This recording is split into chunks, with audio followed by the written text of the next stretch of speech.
Hi everyone, it's Rhoda, and I'm here for a secret conversation about Chris Morocco. Once again, we're going to put Chris's super taster abilities to the test. This is Emeril Lagasse's Crabcakes with Creole tartar sauce. We're challenging Chris to replicate this exact dish with every ingredient in just one day. He'll be able to taste it, touch it, smell it, but at no point will he be allowed to see this dish. At the end of the day, we'll come back to see his final creation, and I'll be the judge.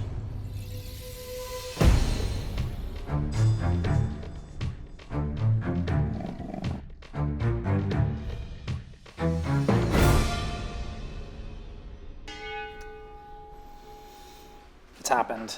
It's so funny. The smell is like, oh, I know exactly what you are, but I couldn't even begin to say what it is. This is gonna sound crazy. It smelled like breakfast. Oh my gosh, this is like not at all what I was expecting. So I have like two things that seem to be exactly the same. It's crispy. There seems to be some kind of sauce adhering it to the plate. Very garlicky little number there, like a very garlicky aioli. So we've got this fried little unit. Wow, it's so flavorful. It seems to be like smoked fish in here. I feel like there is potato in here. It just feels like there's like kind of potatoey matrix kind of holding things together. Okay, well that was a little piece of something. Maybe garlic, maybe finely diced pickle or some kind of relish. Oh.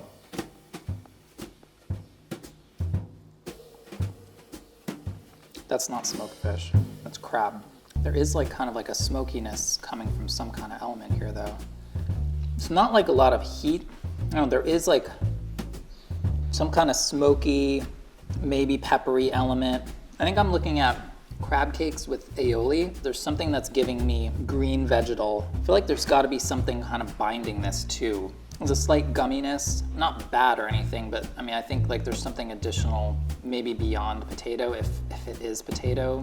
Could you make like a roux that's like so tight that you're basically able to mold it and fry it? And the outside kind of has to be coated in some sort of breadcrumb, maybe an egg coating. There seems to be like an allium element, possibly garlic, shallot maybe. There's a bit of a distinct pepperiness to it. Feels like it's either 100% olive oil based or at least 50%. I'm getting lemon, garlic, salt. Maybe there's a touch of mustard in there. It doesn't seem to be as stiff as like a mayonnaise, but it seems to be, I don't know, all the flavors seem to be in line with aioli, if that makes sense. Maybe a pinch of cayenne. Woo, there's a lot going on there.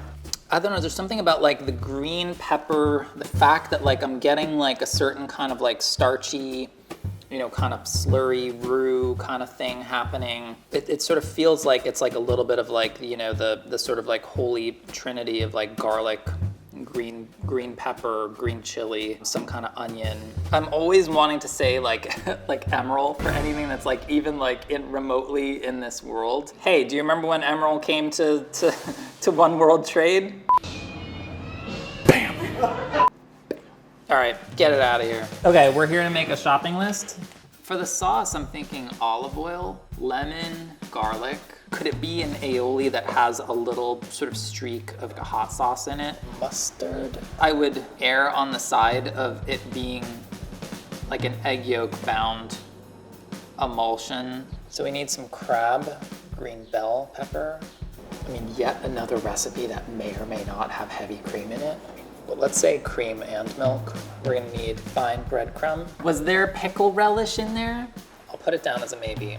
I'm leaning on this notion that like there is some kind of roux or other kind of base that your aromatics are being cooked out in. And then maybe there's just enough crab to just kind of hold it all together. But then what are you doing? Just chilling that mixture, kind of scooping and flattening and breading? I mean, I guess like could you almost do like a bechamel and then chill it? Like, I mean, just point being like add a little bit of like cream or milk and just use that kind of as your binder. It's like, it's kind of antithetical to how I would make a crab cake, I think is sort of the problem on this one. I'm not gonna go so far as to say I feel good about this, but I mean, that's kind of what I got.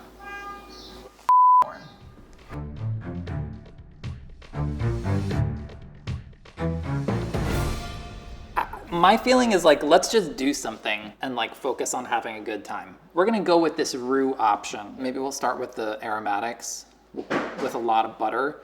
We'll put the flour in there, cook it out, and then maybe, you know, throw in some cream. How's that sounding?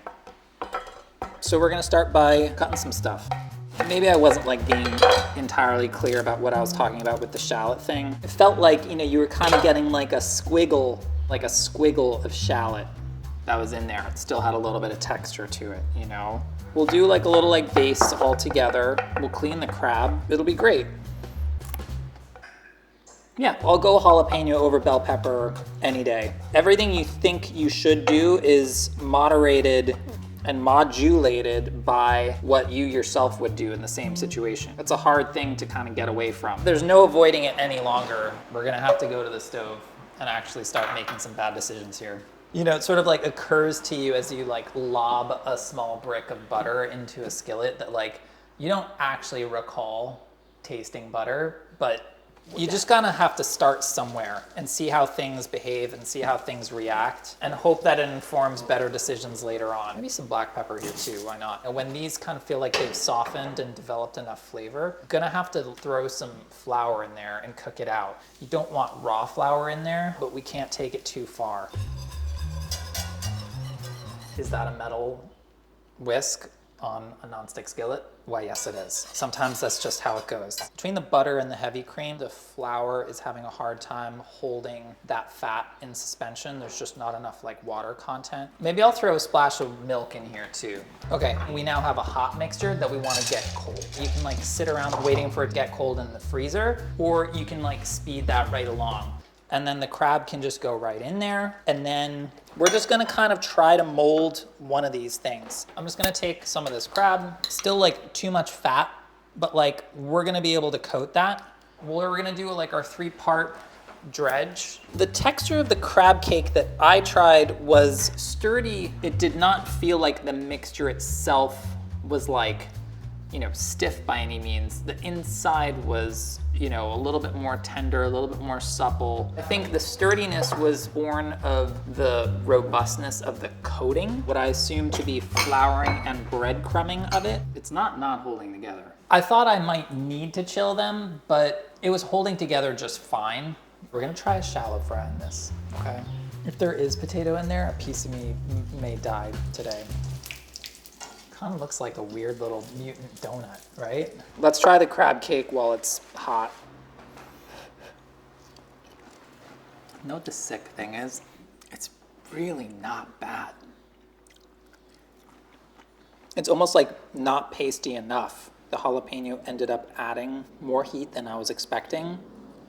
Like this is like almost too light, which sounds weird for something that was like literally like weeping buttery tears. Mine could be a little bit firmer, but the coating, the fact that it kind of wants to pull away from the mixture a little bit, that feels appropriate. I don't know, there's too much heat coming from this. This is also just like bound so tightly.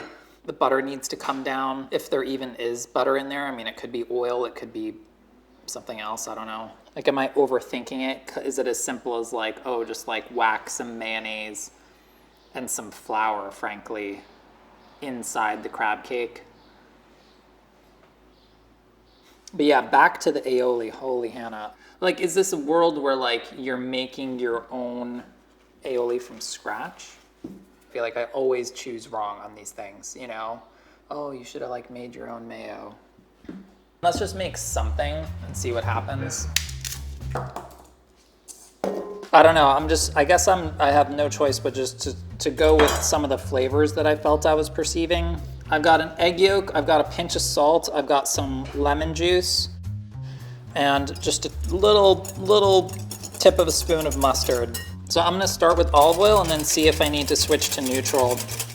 A thought I had a short while ago was, should we make some of this mixture, throw it together with some of the crab, throw some flour in there and fry that.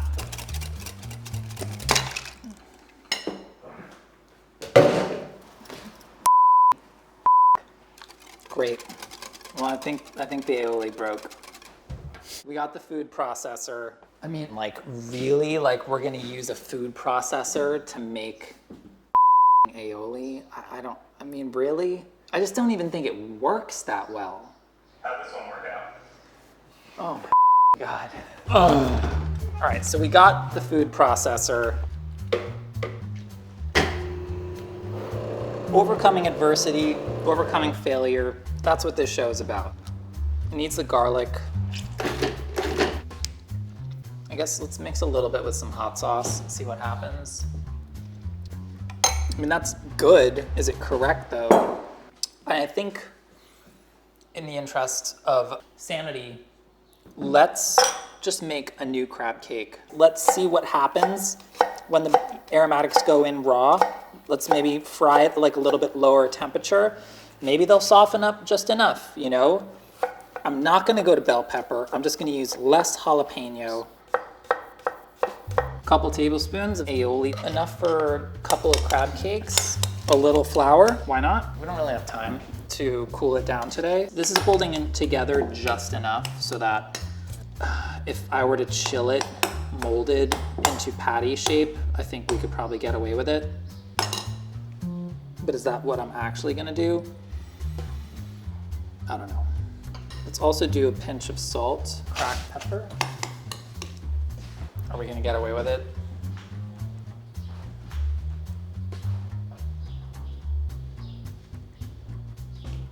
We really need to chill it.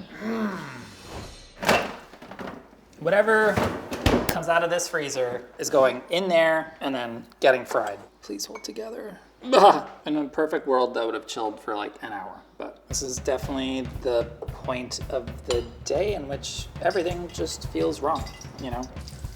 All right, so we're gonna plate this one up.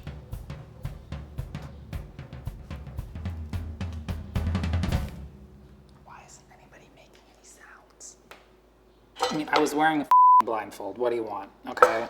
Yeah, this is giving me that that pastier thing inside. It tastes good.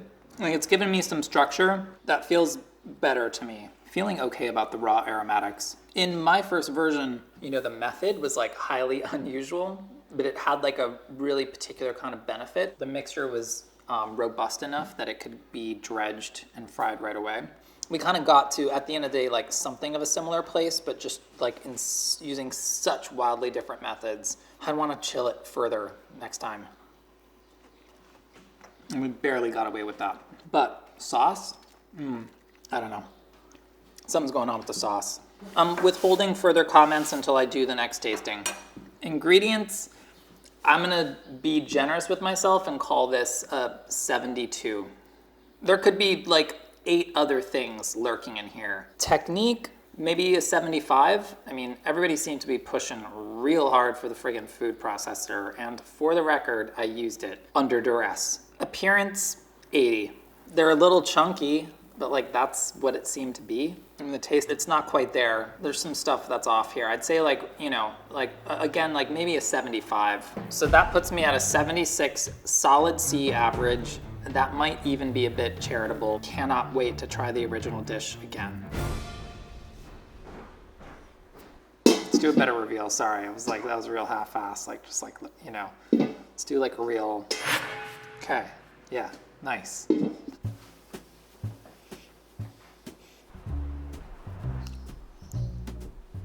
I don't know how I missed that on the first go. I keep wanting to say it's parsley, but then there's like salt with it too. They're certainly not as big as I was making them. I feel like I got a little piece of cornichon. It's funny, my experience of it is like completely different now. The notion that this could be cayenne, adding just like that prickle in the back of your throat, I mean, I think that could certainly be an option. The crab cakes, is it mayo in here or just egg? What is this crab and aromatics like suspended in? I can't believe I didn't think about like breadcrumbs or just bread. So I have a very pointed question to ask. Do we have any like soft white bread? No. No. God, I would have guessed that it was bread and not breadcrumb. And I feel like real lost right now. Like the breadcrumb isn't just gonna simply disappear in there, you know? That's my hang up here. Ah. Falling apart here. Yeah, I'll take a lifeline, even if it costs me. I feel like I feel like I need something that's like in the crab cake itself. Chris, the ingredient that we are giving you is Creole seasoning. Creole seasoning? I don't know, I feel bad. Like every time I think something might be like vaguely like, you know, Creole Cajun, I think of Emeril. I don't know. I mean, it makes me think about like the, you know, the kind of like the textures here. I just want to do one thing, and I want to put whole egg plus breadcrumb and see where that nets me in terms of texture for this like kind of panade direction. Creole seasoning in the crab cake. Interesting. I feel like that does kind of make sense from the standpoint of like, yeah, like an old school kind of approach, you know? I guess I'm gonna err on the side of feeling like anybody who puts Creole seasoning in something is probably gonna go ahead and use, this is the Trinity, right? Onion, bell pepper, and garlic. Well, now we need to cook this. Is there another version of that Trinity that you can think of? Celery is the only other thing that kind of comes to mind. Summer, do you have any celery? Yes. Yeah! Let's get Tony poppin'. It manages to taste like a lot and like nothing at the same time. It's kind of interesting. So this might need to take a little bit more breadcrumb than what we've got here. Sub question, do we feel like Tony is in the sauce? I feel like the creator of this dish isn't gonna pass up an opportunity to add more flavor. Bam. Does Emeril doubt himself? Doesn't seem like it. Let's bam it up. When you develop recipes for home cooks, you kind of get used to not making these kinds of decisions, you know? But, you know, when you're Emeril, you can do whatever the hell you want. I'm just gonna chill these slightly while we heat up the oil. And then I feel like we need to return to our sauce. So we've got a little bit of shallot, we've got Tony's, we've got cayenne, a little splash of vinegar, punch it right up.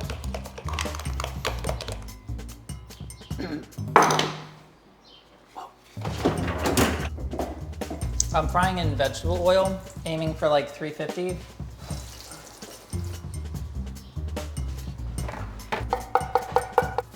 All right, I'm ready to plate.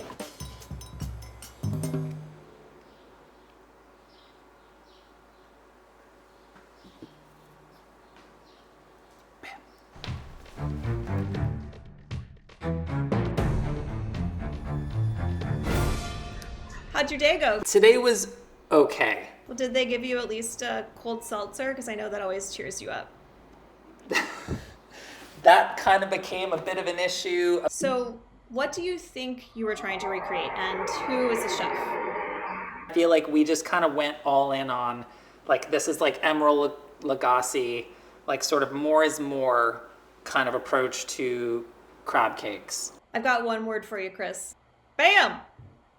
Bam! Chris, may I present to you Emeril Lagasse's crab cakes with Creole tartar sauce. Not bad. Okay. Looking pretty good. So it was more Tony's on those herbs? Oh my God. I can't even tell you. Like, when your eyes are closed and you are tasting those herbs, it's like there are like jagged shards of like broken rock salt. Let's talk about your ingredients. You got the Holy Trinity, although there was no green bell pepper. He uses red and yellow bell pepper. Oh, I was getting that vegetal quality. I think that vegetal quality you were picking up on was actually scallion. Are you saying there was scallion and onion, or scallion and no onion? There's onion, there's scallion, there's celery, red bell pepper, and yellow bell pepper, and garlic. You know what, Rhoda? I come from a school of you get one. There was a type of cheese. There was a little voice inside my head just then that was like, anything but cheese, anything but cheese. It's Emeril, I'd say like he's probably putting Parmesan or something in there. Yep. There was also lemon juice and Creole mustard. Also had white pepper, some Worcestershire, and a little Tabasco in there. Great. Awesome. Okay, so Chris, tell me about your sauce. Ended up making my own mayo, kind of aioli sort of thing, in the food processor, which was hilarious. And correct, by the way. Christ. It called for it in the recipe. You got it. Unbelievable. You're gonna make that mayonnaise by hand? Yeah, absolutely. There's actually 2 emulsions in this recipe. One is a mayonnaise that goes into the crab cake mixture, and then the other one is an olive oil base with garlic that's more like an aioli. If it weren't just like borderline like self-destructively stupid, I would like take my AirPods out right now and throw them at the wall. I knew you were gonna love that. I think you picked up on what you were supposed to do. You dredged the crab cakes the way it's written in the recipe. You used a food processor on ingredients. We gave you a 74. Technique-wise, I think you did well. I gave you a 90. Really? Yeah. Moving on to appearance. From here over Zoom, I'm gonna give you 87. Looks pretty good from here. What do you think about taste? I mean, the taste is really close. There are a lot of ingredients missing from your version compared to the original, so I think I have to go to an 85. I can live with that. So that gives you a total score of 84. Okay. Cool. The consummate B student. I thought this was going to be easy for you. No. Nope. This one was like shockingly hard. I don't think I ended up in a terrible place, but it felt like torture getting here. Thank you, Rhoda. Take care. Bye. Will you grab me a seltzer, man? So this is a limoncello LaCroix. Maiden voyage.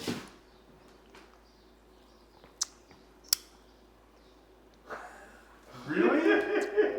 It's got like a cream soda aspect to it. It's like a little lemon, a little vanilla. It's the vanilla. Yeah. It's Oh, the vanilla is upsetting. Yikes.